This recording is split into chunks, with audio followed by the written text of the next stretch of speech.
In order to mount the Herbst developer, it's necessary to fix the bypass arch first. This bypass arch usually is a little bit too long, so we mark it where we will cut it, and this is.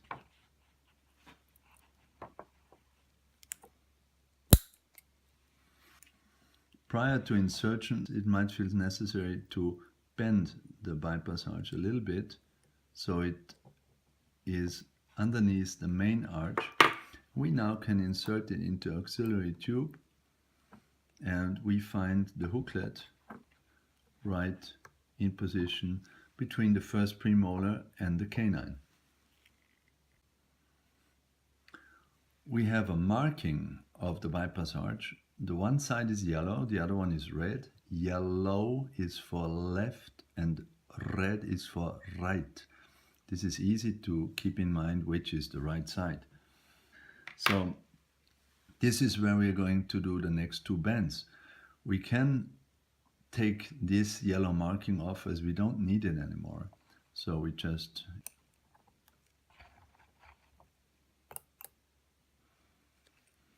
we now may mark the place between the second premolar and the molar and underneath the premolar bracket. So this is where we are going to do the next two bends. We'll now bend down the bypass arch by bending a little bit down, and we again bend it up underneath the second premolar bracket, so there's a Z-shape bend. We after this can lift the hooklet up to the main arch and tighten the hooklet here.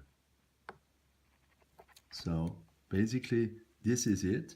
At the end we can now bend up or down the posterior part of the bypass arch, and it's finished now.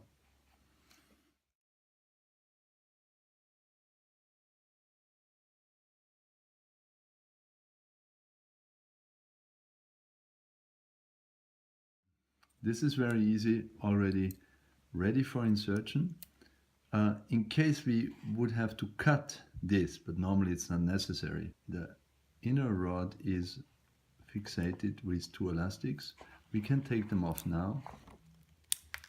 Okay, so this fits inside, and usually the length will do. Normally there is no need to cut the tube.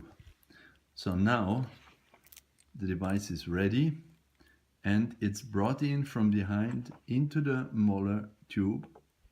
The pin is inserted like this, and we just bend around the anterior part of the pin about 5 degrees, 10 degrees, so it can't slide off again. You see, this is fixed now. So we don't do the activation right in this moment, we will do this later. And the anterior part, we can fixate the anterior portion. So right now, it's already put in place. At the end, we do the activation. We now roll in the pin.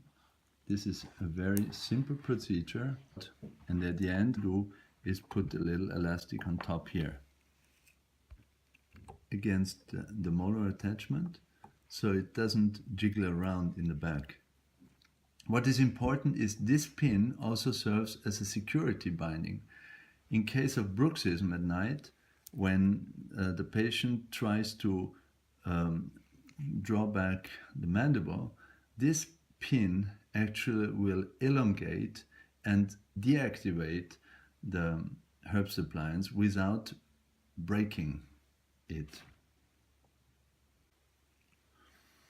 Not to forget at last is to close the anterior hooklet. This can easily be done with a Weingart plier.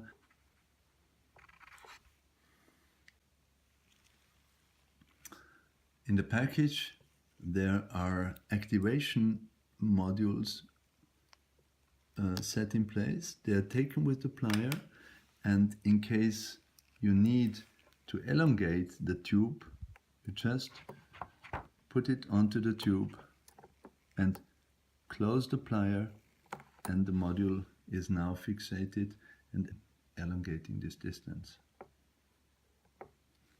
It's very easy to get it off just by using the bonding plier. You just put it in like this, lift it up a little bit, and you can take this activation tube down again. There are three possible ways of activating the Herbst appliance. One is to add another module here, as we just have seen. The second one is to tighten the pin a little bit closer and to reduce this distance. And the third one is to take back the bypass arch a little bit so it moves more behind to the first premolar. It's this way.